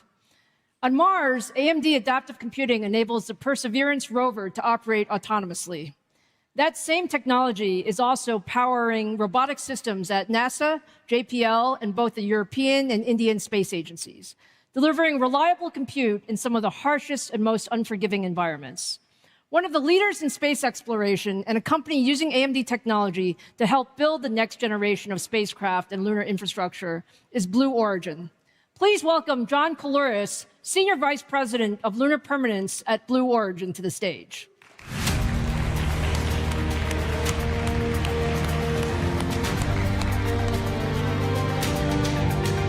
Hi, Lisa. John, thank you so much for being here. You know, Blue Origin is doing just some amazing things. Talk to us a little bit about your mission and what you're working on. Yes, thank you everyone for having me here. I'm very excited to tell you about what we're doing. Jeff Bezos, our founder, likes to say that Earth is the best planet in the solar system. It's sustained life for millions of years. And as we explore the solar system, Earth will be the origin of that life, that pale blue dot that is Earth. And that's why our company is named Blue Origin. To protect that planet, we want to move heavy industry eventually off the Earth as we look to build things such as solar power satellites in low Earth orbit, settle the moon, settle Mars, explore the asteroid belt. We'll move on and we'll build that infrastructure so that eventually millions of people will be living and working in space for the benefit of Earth. And that starts with one person. Originally, we had Yuri Gagarin and Alan Shepard explore. Then the Apollo astronauts. Then just recently, the International Space Station celebrated 25 years of continuous human presence in space. The next step for us is lunar permanence. And our business unit that I'm lucky enough to be a part of is named Lunar Permanence specifically so that everyone knows immediately what we're trying to do, is establish a permanent presence of humanity on the moon. And that requires reliable, repeatable, low-cost operations and reliable and repeatable, low-cost equipment and vehicles. And AMD is a critical partner of ours to make that happen. Well, thank you so much for that, John. And look, talk a little bit about why high-performance computing is so important in your work, and especially as your missions are getting more complicated. Certainly. So space is the ultimate edge environment. The flight computers that we build are the heart and soul of our vehicles. That compute stack needs to be reliable, deterministic, and resilient. It needs to survive the environment of space. And what that means is we have mass constraints, power constraints, radiation considerations. And the AMD embedded architecture allows us to reduce mass, save power on these vehicles, and tolerate the demanding radiation environment of deep space. And I think when we think about all of this, looking ahead, talk a little bit about how AI is playing a bigger role in your future missions. Certainly. So AI's impact on Earth-based systems is well known. In fact, I've got to say, Lisa, and I kind of surprised you earlier today, AMD has been a phenomenal partner of Blue Origin. We, only a few months ago, started to talk to AMD about using the Versal 2 in our flight computer stack. And within a few months, the AMD team and the Blue Origin team worked tirelessly and were able to ship us units that we were then able to incorporate into development flight computers. We've now, in a couple of months, built the development flight computers that are flying in our vehicle testbed, and those will eventually power our Mark II lander. That Mark II lander will land astronauts on the moon as early as 2028. In fact, it was so impressive, we had a team of Blue Origin engineers working over the holidays, and we took the entire flight computer stack and were able to successfully simulate a landing on the moon. This has saved months and months of schedule. Now you take that to the AI use and how important it is for us. Right now at Blue Origin, AI use on Earth is critical. Every employee at Blue Origin has access to AI tools, whether it be for design, for analysis, for just basic pinging back and forth.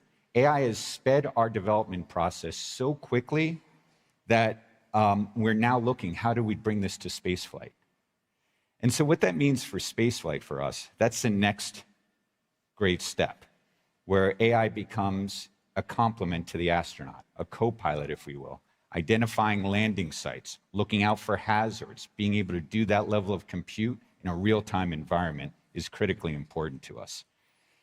For me personally, though, you think of edge AI, what is really interesting is as we go to explore the solar system, radio astronomy has been a passion of mine. And what radio astronomy is you're looking for weak signal radio frequencies that are being emitted throughout the universe.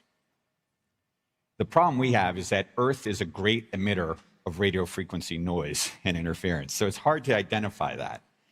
The far side of the moon provides a natural shelter, a barrier to that noise. So if we could land a Mark I vehicle on the far side of the moon, we could start to explore this untapped radio frequency environment. If we have edge AI, we can now utilize that to do the deep exploration to actually identify where we should be looking next. Because relay back to comms, doing this latency, really hurts our ability to explore. So by having it on the far side of the moon, the Mark I vehicle with edge AI will tell us, land the next vehicle here to optimize your exploration. That's really what excites me. I mean, that's super, super cool. Look, John, we're honored to work with you. I think it is an incredible mission that you have. Thank you so much for the partnership, and we look forward to what you do next. Absolutely. Thank you very much. Thank you.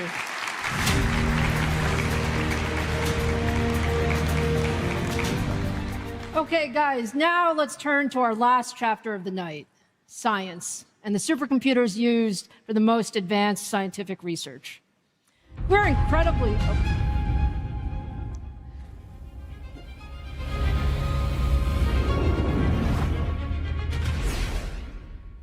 We are incredibly proud of our leadership in high-performance computing, and we have continued to push the bleeding edge of performance here. We're actually seeing a convergence between traditional high-performance computing systems and AI as we bring together the best of both of these worlds. Today, AMD powers the 2 fastest supercomputers in the world and more than half of the 50 most energy-efficient systems. These systems are using massive amounts of compute to solve previously impossible problems. In Finland, the Lumi supercomputer has cut climate model update times by more than 85%, enabling earlier warnings and better preparation for extreme weather events. Energy giant ENI is using an AMD-powered supercomputer to develop longer-lasting batteries and cleaner fuels. At Oak Ridge National Labs, the world's first exascale supercomputer is running Orbit 2, a hyper-resolution global model that allows us to predict unprecedented forecasting detail with nearly 99% accuracy. And at Lawrence Livermore National Labs, the world's fastest supercomputer, El Capitan, is modeling how viruses might mutate and evolve, enabling scientists to design more resilient antibody treatments and respond faster to future pandemics. Going forward, there's a lot more that we can do to power the future of scientific discovery. We are actually working very closely with the US Department of Energy and America's national labs as part of the Genesis mission. Genesis is a national program launched late last year to accelerate the convergence of AI, supercomputing, and quantum computing. Together with Oak Ridge National Labs, we recently announced 2 new supercomputers that are part of the Genesis mission. The Lux computer, that is the first dedicated US AI factory for science that will come online early this year, and Discovery, the next flagship supercomputer planned in 2028. Genesis is the most ambitious public-private technology initiative in decades. Leading this historic effort is Michael Kratsios, who has shaped national policy at the highest levels as a former US CTO and Undersecretary of Defense for Research and Engineering. Please join me in welcoming the President's Chief Science and Technology Policy Advisor, Michael Kratsios, to the stage.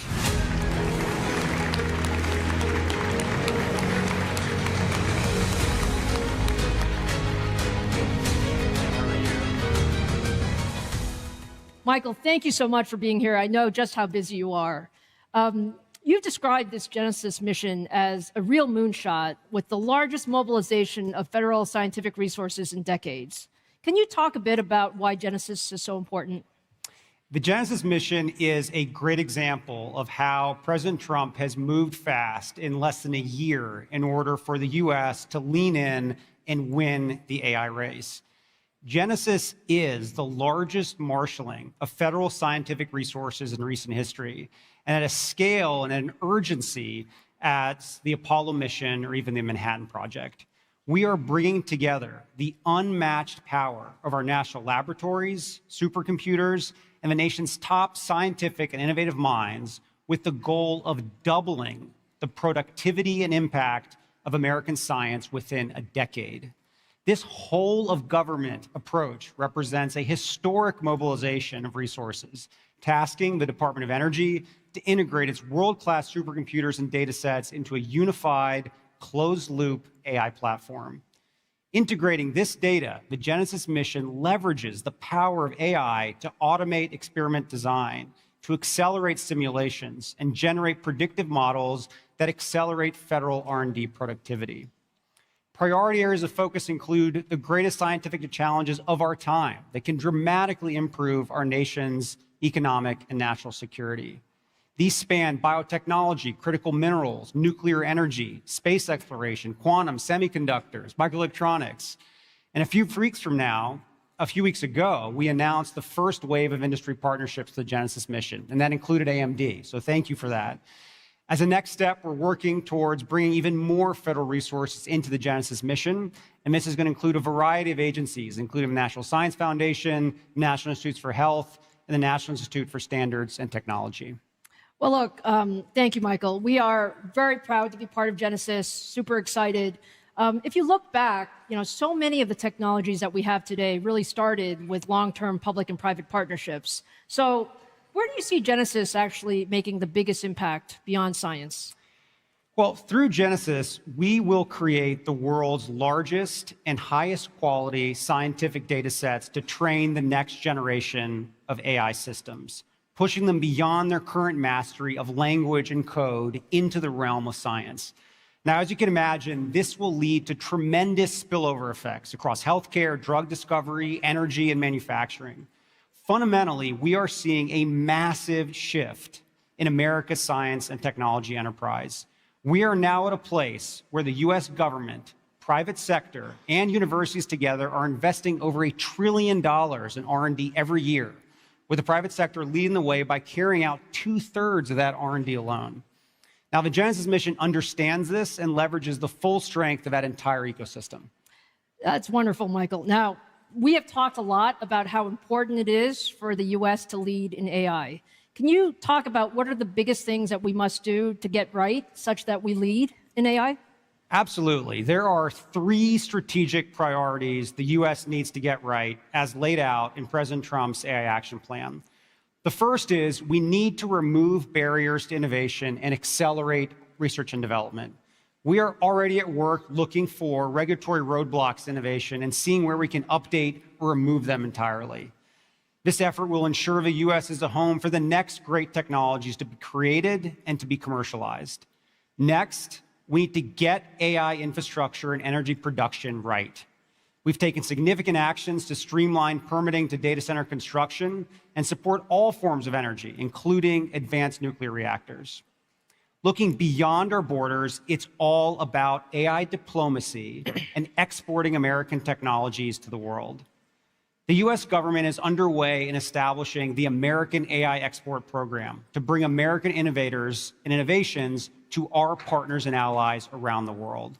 The Department of Commerce will be issuing an RFP this month seeking proposals to create a turnkey AI stack, including everything from infrastructure and chips to models and applications. Last but not least, another strategic priority for President Trump and First Lady Melania Trump is AI and education. I talked earlier about winning the AI race. Focusing on AI and education is about truly winning our AI future today. It starts by helping parents and teachers and students navigate AI's opportunities and challenges in the classroom. I'm thrilled that in a matter of months, we are seeing tremendous participation with over 5,000 students and 1,000 educators across all 50 states signing up for the Presidential AI Challenge. Now, submissions close on January 20th, so please visit ai.gov to participate. And also look for these regional competitions that are ultimately going to culminate at a championship at the White House this summer. We've also secured over 200 pledges from leaders like AMD for free AI educational resources, including apprenticeships, access to AI top models, and curricula for so many teachers around the country. Michael, look, we're incredibly proud to support the AI Education Pledge and really to help expand access to AI education with more hands-on opportunities for students to learn and build.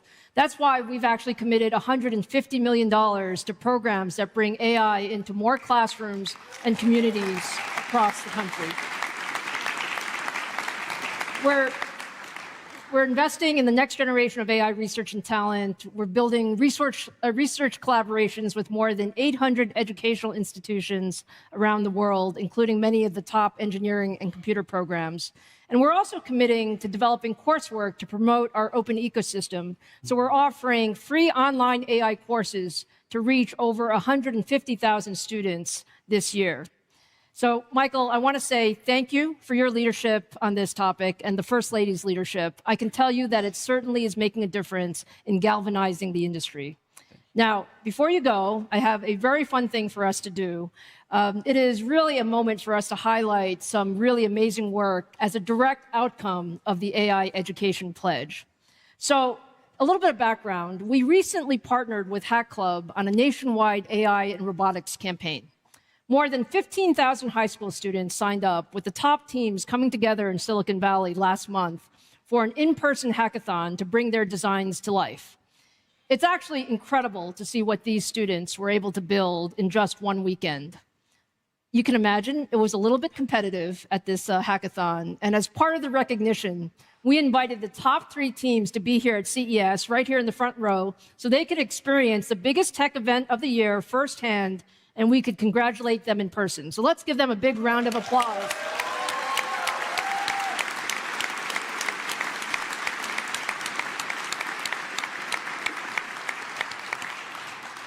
And to tell us a little bit more about their project, I'd like to invite the hackathon gold medal winners, Emmy McDonald, Ruzana Gaboyan, and Afia Ava of Team Arm Tender to the stage.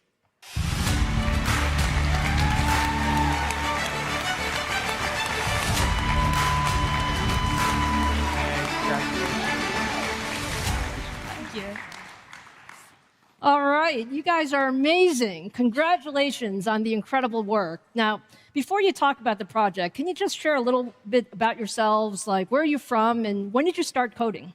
Sure. I'm Emmy, I'm 17, and I'm from Chapel Hill, North Carolina. I I started coding when I was around 12, and I joined Hack Club when I was 16. Good evening, everyone. It's great to see you all. My name is Rosanna Gaboyan, and I'm a 17-year-old student from Cleveland, Ohio. I started coding when I was 12, and I joined Hack Club as soon as I turned 16. Hi, everyone. My name is Afia. I'm 18 from Beaver Dam, Wisconsin.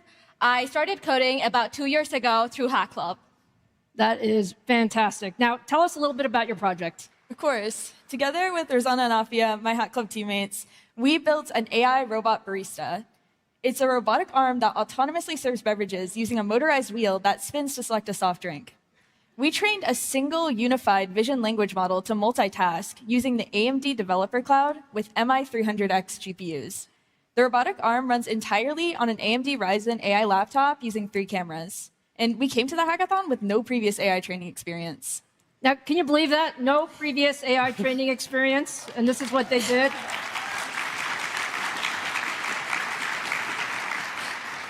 You guys are clearly doing great things. Just give me an idea, like, what are you most excited about working on next? Thanks so much, Lisa. So my mom actually works at our local fire department. She's in the audience. Hi, Mom. And she is a former firefighter. One thing that we noticed when training Arm Tender is that it was able to capture complex human behaviors. Like, it was able to try again to grab a can after it missed it without us programming that specifically. I want to build a robot that can be used in firefighting to go into building fires and case the building before firefighters go in. And the complexity of motion that we saw AI exhibiting could make that possible in a way that wasn't before. I love that. What do you guys think?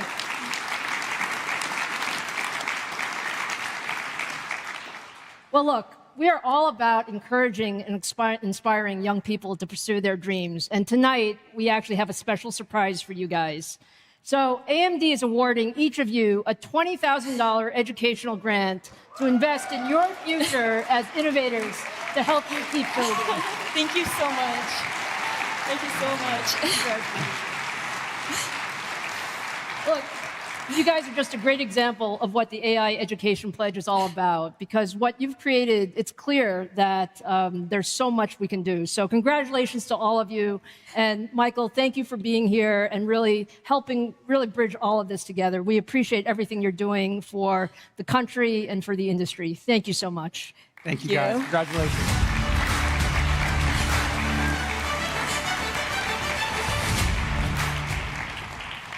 Look, it's been fantastic being with you tonight, but it's time to wrap this up. So I hope you all saw tonight what I see every single day. This moment in tech not only feels different, AI is different. AI is the most powerful technology that has ever been created, and it can be everywhere for everyone. We're entering this era of yacht-scale computing, where the deployment of more powerful models everywhere will require a massive increase in the amount of compute in the world. Meeting that demand will take a broad portfolio of solutions, from the largest systems in the cloud to AI PCs to embedded computing. And just as important, it takes an open ecosystem built on industry standards.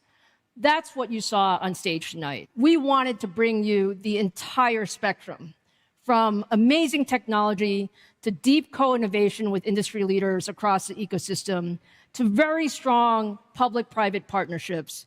All of us are working together to bring AI everywhere for everyone. On behalf of the 30,000 AMDers around the world, we're proud to be building the future together with all of you, because the world's most important challenges can only be solved by bringing the industry ecosystem together. Thank you for joining us tonight, and enjoy the rest of CES 2026.